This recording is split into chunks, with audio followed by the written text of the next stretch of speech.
here?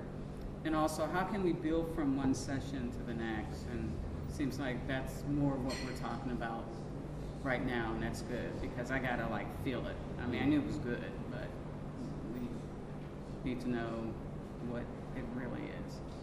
Yeah, the other thing that I think we might want to do too, to completely open to this, we've got to have some project managers. I'll have a little bit of staff that's going to allow us to be able to do this. But we could even have a core group of folks that meets in the off weeks and does wind down on the previous session, plans out what's coming up, and is much more engaged in the process than just showing up every other week. We've had that in years past, and it's worked pretty well. So I'd be cool with doing that too. So. You want to speak a little bit about rent and what you're hoping to plug in? It's actually hard right now to know how it will plug in. I mean, I don't want to be just generic and say rent is this, we need monitors. Y'all got the fancy new hot off the press 4-pager, but I'm just excited to be a part of this project. I do think it's going to evolve. Well, and one of the things it's probably worth pointing out, thank goodness we have somebody who knows finance in the room, my friend Sean, actually pretty good with the numbers and all that. Part of what the approach is on sustainability is establishing new measures for investment, so that it's not just the bottom line, because that bottom line can be a little fuzzy, as we have seen. It's more of an approach that looks at either the 4 principles of sustainability or the triple bottom line, however you want to define that.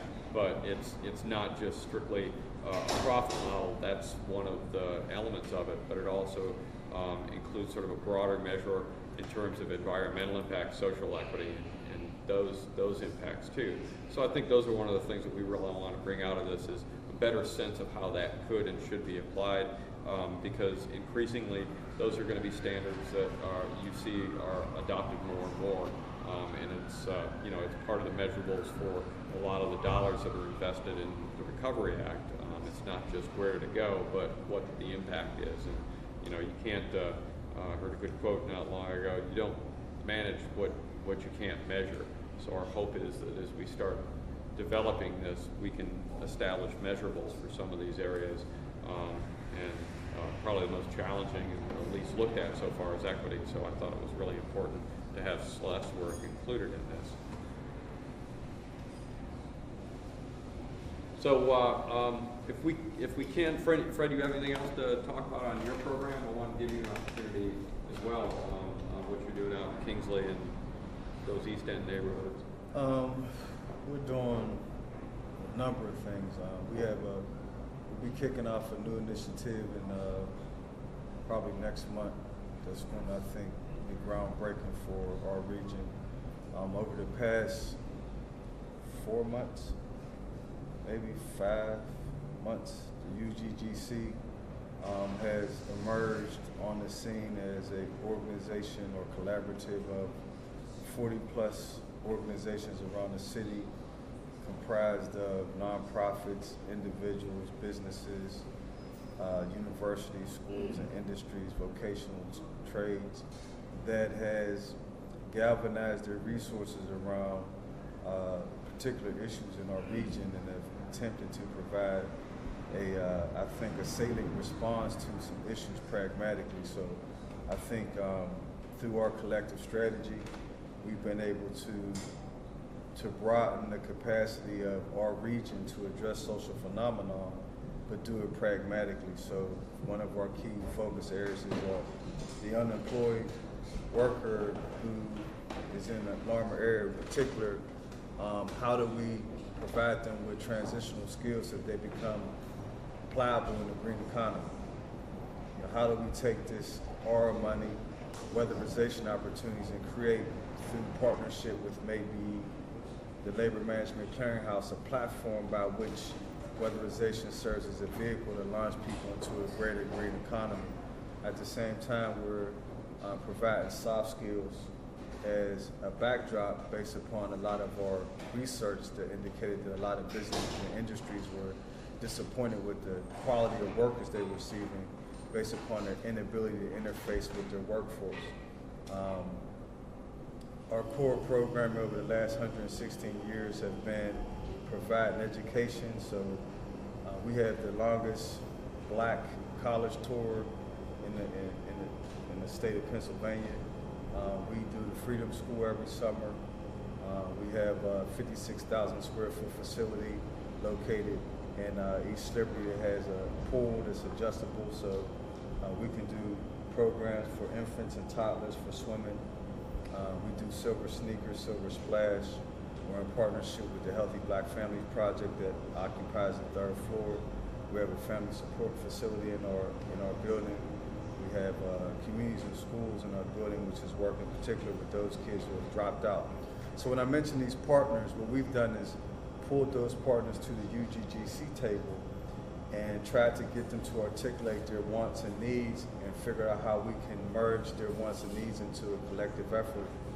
So we're having an exchange, for example, with CS, where some of our community activity is serving as a social equity issue for their kids that they're getting credit for participating in. So we're trying to be very creative and cutting edge. From a historical standpoint, you know of me in another life when I was a policy analyst working with Ayanna. We did a lot of critical work with the Pittsburgh Transportation Equity Project. I would love for this initiative to rebirth our Youth Policy Institute.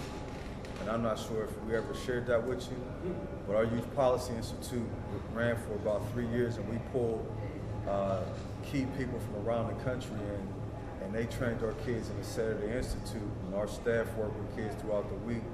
Basically, we drilled down on, we taught our kids indigenous research methodology. They went out and helped us tabulate over 5,000 responses from the community on a number, and that's what I'm saying. Some of this stuff is like, we done did that. You know, there's a way to do that. There's a way to be strategic. So we came up with an outreach model looking at micro, meso, and macro applications. We looked at how we triangulated our approaches, looking at key institutions within those germane areas that we're focused on. And we trained our staff in how to go out and do that work. We came up with a volunteer matrix so we wouldn't burn people out. So we've done a lot of this work already, and I would like to bring it back to life because it's kind of lost since Ayanna left. And then I ended up leaving Pittsburgh. But I mean, one of the things people may not be aware of is that we were instrumental in doing some of the reauthorization of TLU through our partnership with 10 that rewrote the policy for that, which we focused on making sure there were minority and local hiring in the federal act, but heretofore that wasn't in there. So we did a lot of critical work in DC. We stayed in DC, and I'm not sure if people know how much we did with the Climate Justice Corps. Both of Ayanna and I were selected as the Ford Foundation 21st Century Leaders. So they took us under their wing, and we were carted around the country and worked around the world. And in addition to that, I and a couple other people in the city of Pittsburgh were one of 13 people selected from around the world to participate in a crazy practitioners research and scholarship institute. And we did a lot of work on conflict resolution and mediation. So I think we have a level of expertise here that is not being tapped. I think that we are doing a disservice to practitioners who've been doing this work for a long time, who have a salient understanding and systemic need to resolve this issue, because I'm from Homewood, been shot, stabbed, brick battered here, grew up, went to school, came back. There's people here that love and bleed and die for this community that are being overlooked for other people who really can't speak to the specificity of the typography here to understand the dynamic. This is not Harlem, this ain't DC, this ain't none of those places. This is Pittsburgh. It has a unique infrastructure. So I'm interested in bringing all of that to bear for anybody who wants to listen and learn and grow from that. And I'm always willing to partner and expand my own knowledge base. So I'm very interested in all those opportunities. Here. Thank you. We're going to get you speaking. Speech, right? We'll get you speaking on teaching. You mentioned UGGC. What does that